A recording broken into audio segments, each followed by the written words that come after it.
Hello, காலை வணக்கம். TikTok நண்பர்கள் அனைவருக்கும், டிக்டாக், இன்ஸ்டாகிராம், ஃபேஸ்புக் அனைத்து நண்பர்களுக்கும் காலை வணக்கம். கண்ணன் முருகவேல் படையப்பா கத்தார். நான் இப்போ டிஃபன் சாப்பிட போகிறேன். வாங்க எல்லாரும் சாப்பிட்லாம். எல்லாம் சாப்பிட்டீங்களா?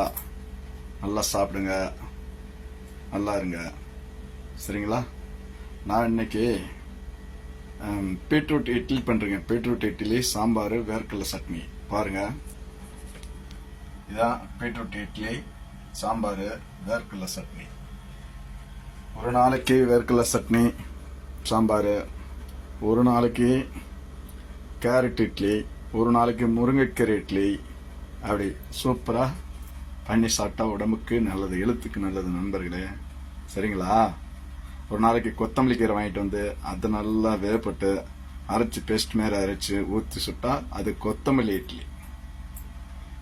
முருங்கைக்கீரை அது மாதிரி தான். கீரை வகைகள்லாம் வாங்கிட்டு வந்து நல்லா பொடி பொடியாக வெட்டி கட் பண்ணி நல்லா வேக போட்டு மிக்சியில் போட்டு அரைச்சி இட்லி மாவு வரைக்கும் ஊற்றி மிக்ஸ் பண்ணிட்டோம்னா கொத்தமல்லி கீரை இருந்தால் கொத்தமல்லி இட்லி, முருங்கைக்கீரை இருந்தால் முருங்கைக்கீரை இட்லி. இன்னைக்கு நான் பண்ணது பீட்ரூட் இட்லி. சரிங்களா நண்பர்களே?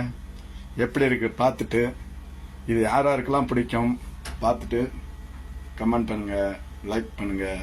நன்றி, வணக்கம். நல்லா சாப்பிடுங்க, எழுத்தை நல்லா வச்சுக்கோங்க.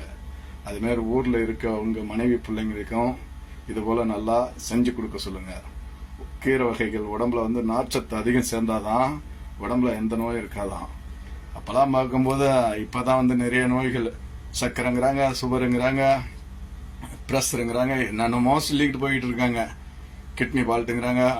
அப்பெல்லாம் வந்து ஒரு 30 வருஷத்துக்கு முன்னெல்லாம் தாத்தா பாட்டி அப்பா அவங்கெல்லாம் ஓடுற தண்ணி அள்ளி குடிப்பாங்க காட்டில். நானும் அது மாதிரி தான் ஓடுற தண்ணி அள்ளி குடித்தோம். கம்மஞ்சோறு, வரகு சோறு, சோழக்குழி அதுபோல் சாப்பிட்டோம். இட்லி, தோசை, அப்படி விதவிதமாக சாப்பிட்டோம். இன்னைக்கு ஒரே சாப்பாடு, இட்லி தோசை இல்லைன்னா சாப்பாடு, இவ்வளவுதான். இதை விட்டு வெளியில் போகிறதில்ல.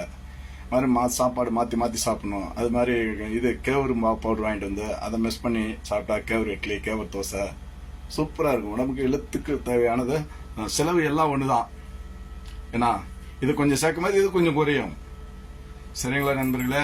அது மாதிரி பிள்ளைங்களுக்கெல்லாம் நல்லா சாப்பிட சொல்லுங்க. டைமுக்கு சாப்பிடணும். இந்த மாதிரி எழுத்தான கொடுத்தா பிள்ளைங்க நல்லா இருக்கும், நல்லா படிக்கும், நல்ல படிப்பு வரும், சிந்தனைகள் கூடும். நன்றி, வணக்கம். இது யாருக்கெல்லாம் பிடிக்கும்னு கமெண்ட் பண்ணுங்க, லைக் பண்ணுங்க, ஷேர் பண்ணுங்க. நன்றி, வணக்கம்.